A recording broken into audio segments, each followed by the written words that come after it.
అబద్ధపు మాటలు, గోబల్స్ మాటలు.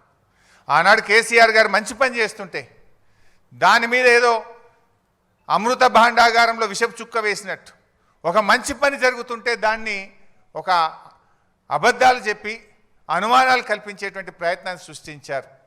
అంటే ప్రజలకు ఉపకారం చేసేది లేదు, కానీ కేవలం ప్రతిపక్షం మీద ప్రతీకారం తీర్చుకునేటువంటి ఒక ప్రయత్నం. మా ప్రభుత్వం ఏర్పడిన సంవత్సరంలో ఆనాడు గొప్ప విజయాలు సాధించినాం.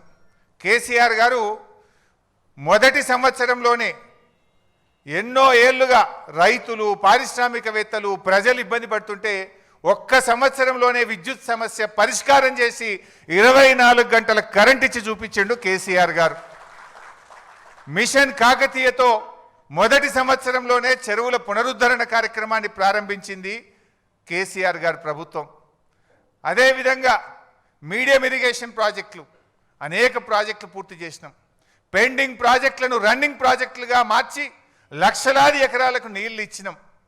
మరి నువ్వేం చేసినవే? 2 ఏళ్ళైంది నీ గవర్నమెంట్ వచ్చి. ఒక్క చెరువు దవ్వినవా? ఒక్క చెక్ డ్యామ్ కట్టినవా? ఒక్క కాలువ దవ్వినవా? ఒక్క ఎకరానికన్నా నీళ్ళు ఇచ్చినవా అని నేను అడుగుతా ఉన్నా. మీరు ఎంతసేపు కేసులు పెట్టుడు, కమిషన్లు వేసుడు తప్ప నువ్వు యాన్నన్న ఒక రైతుకు ఒక్క ఎకరానికి నీ 2 ఏళ్ల పాలనలో నీళ్ళు ఇచ్చినవా అని నేను అడుగుతా ఉన్నా. చేసినావు 2 ఏళ్లలో ఏమైనా చేసినావు అంటే ఢిల్లీకి కమిషన్ల మూటలు తీసుకుపోయినావు, ప్రతిపక్షాల మీద కమిషన్లు వేసినావు. Electricity commission, Kaleshwaram commission. ఇంతకు మించి నువ్వు చేసింది అయితే ఏం లేదు. ఇవాళ ఎంతసేపు శ్వేతపత్రాల నుంచి కమిషన్ రిపోర్ట్ల దాకా బద్నాం చేసే కుట్ర తప్ప అసలు జరిగింది అయితే ఏం లేదు. నాకు తెలిసి వచ్చే 2 ఏళ్లలో కూడా నేనేం చేయడు, గిదే ముచ్చట. ఈ వీటి మీదనే సినిమా సీరియల్ నడిపినట్టు నడుపుతాడు తప్ప వీళ్ళు చేసింది లేదు, రేపు చేయగలిగేది కూడా లేదు.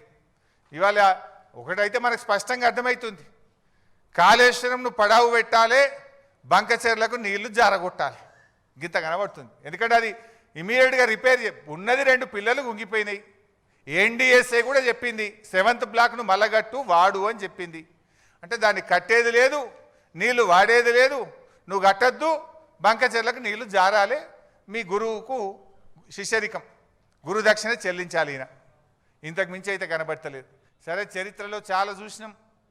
ఆ రోజుల్లో బ్రిటిష్ కాలంలో సర్ ఆర్థర్ కాటన్ గారు ఆ రోజు బ్యారేజీలు నిర్మించారు.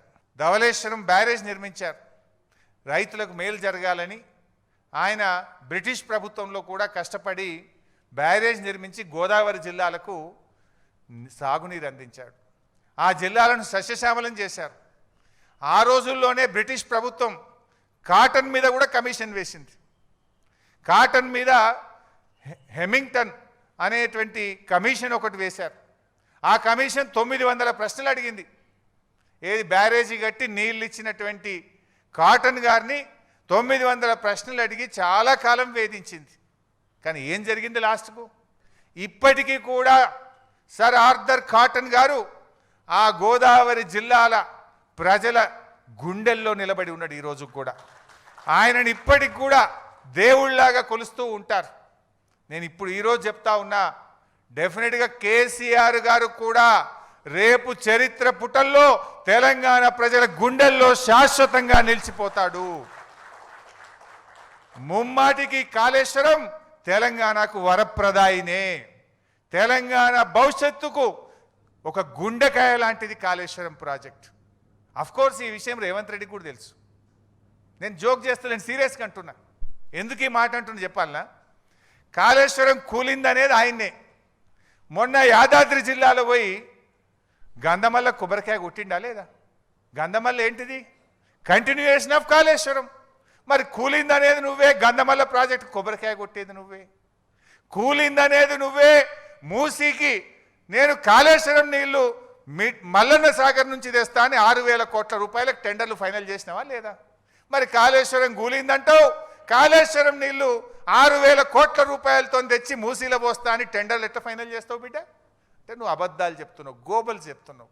సో ఎప్పటికైనా కేసీఆర్ చేసిన నిర్ణయం తన కోసం కాదు, 100 ఏళ్ల రాష్ట్ర భవిష్యత్తు కోసం ఆలోచించి కేసీఆర్ గారు మల్లన్న సాగర్ లాంటి ప్రాజెక్టులను, కాళేశ్వరం ప్రాజెక్టును వారు నిర్మించడం జరిగింది.